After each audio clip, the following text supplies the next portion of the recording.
سلام دوستان قند، به یک خبرشوی دیگر از فانوس خوش آمدید.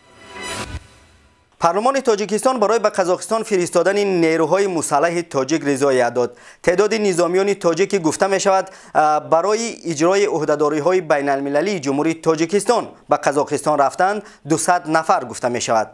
شاید مقامات تاجیک هنگام معین کردن تعداد نظامیان از بیت مشهور شاهنامه فردوسی الهام گرفتند که گفته بود پراکنده لشکر نآید بکار 200 مرد جنگی به از 100,000.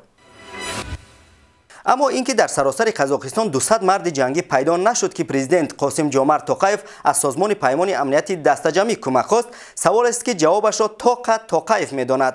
شاید به این سوال نظربایف و پوتین هم جوابهای داشته باشند، اما صدای اولی را از همان روز شروع اعتراضات تا این دم کسی نشنیده است. دومی باشد 7 ینور با توقیف صحبت تلفنی انجام داده فعالیت سازمان پیمان امنیتی دستجمعی در چارچوب عهدهداری‌های سازمان را بررسی کرده است. توقیف که در روزهای اول اعتراضات چند شرط معترضان را اجرا کرد، اخیراً شاید از پاسخ مثبت اعضای سازمان پیمان امنیتی دستجمعی برای فرستادن نیروی نظامی به خاک کشورش شیرک شد که اخیراً اعلام کرد با تروریستان یگان خیل مذاکرات صورت نمیگیرد و همه آنها باید نیست کرده شوند.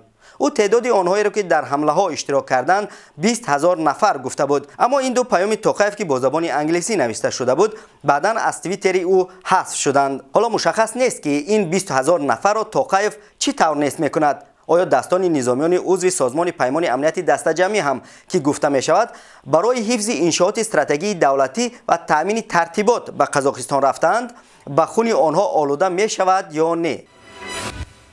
و همین طور در قزاقستان بودن یا نبودن نورسلطان نظربایف هم دقیق نیست.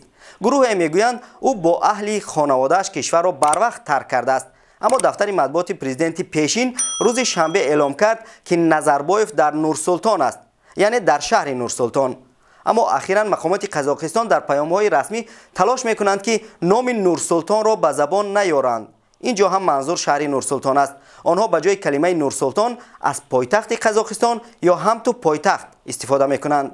اگر وضعیت به همین شکل ادامه کردن بگیرد از احتمال دور نیست که فرودگاه نورسلطان را هم دیگر هم تو فرودگاه بگویند، البته تا زمانی که آن به توقیف تبدیل نام نکند.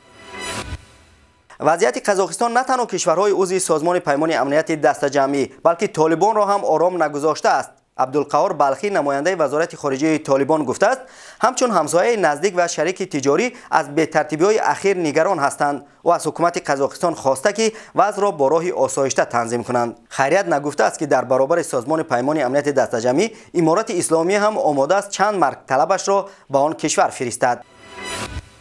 اما طالبان در افغانستان هم کاری انجام نداده زیاد دارند، مثلا سر بریدن منیکن ها یا عروسک که برای نمایش لباس ها در فروشگاه ها ضرورند. به دنبال منع کردن رفتن بانوان به مکتب، منع موسیقی، آنها حالا میخواهند که منیکن ها کله نداشته باشند.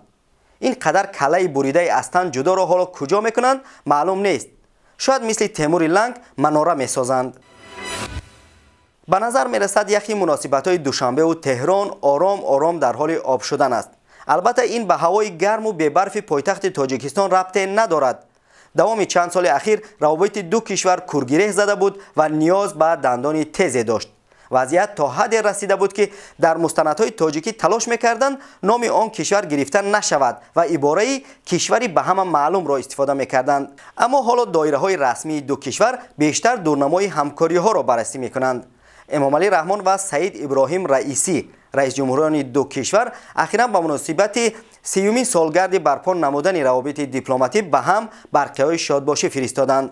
از این پیشتر سفیر تاجیکستان در ایران نظام‌الدین زاهدی در ملاقات با رهبر مرکز تحقیقات سیاسی و بین المللی وزارت کارهای خارجه ایران محمد حسن شیخ الاسلامی مسائل توسعه همکاری‌های مرکزهای تحقیقات استراتژی دو کشور و سازمان دادن چهاربیان مشترک که به 30 سال برقرار کردن مناسبت‌های دیپلماتی بخشیده شدند صحبت کردند. ایران اولین کشوری است که استقلالیت تاجیکستان را اعتراف کرده است.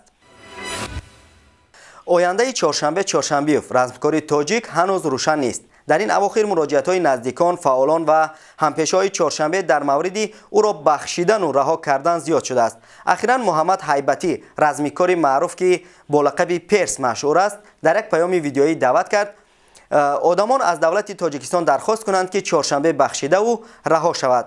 چهارشنبه را که پس از اخراج از روسیه در دوشنبه بازداشت کردند، بر پایه 2 ماده کدکس جنایی 189 برای برانگیختن کینه و عداوت ملی، نژادی، محلگرایی یا دینی و 307 دعوت به تغییر دادن ساخت کنستیتوسیونی تاجیکستان با راه زورآوری متهم می‌دانند.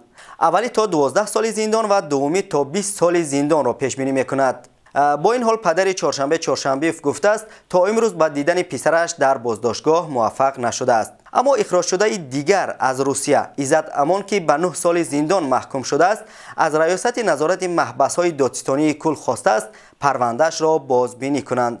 حالا معلوم نیست که دادستانی به این درخواست چه پاسخی می‌دهد. و برنامه را با یک خبر خوش به پایان میبریم. کوهنورد و سیاح معروف از تاجیکستان ویتالی خیننزن به فتح قله بلندترین اکوادور چیمبراسا موفق گردید. این قله همزمان دورترین نقطه از مرکز زمین محسوب می‌یابد. نیت فتح این قله را که 6310 متر بلندی دارد، ویتالی و همتاهایش از باشگاه سیاحی کلوار وقتی سفر به ولکان اوریسابا در مکزیک به نقشه گرفتند. چیمبراسان ولکانی خاموش شده به نقطه بلندترین اکوادور می باشد.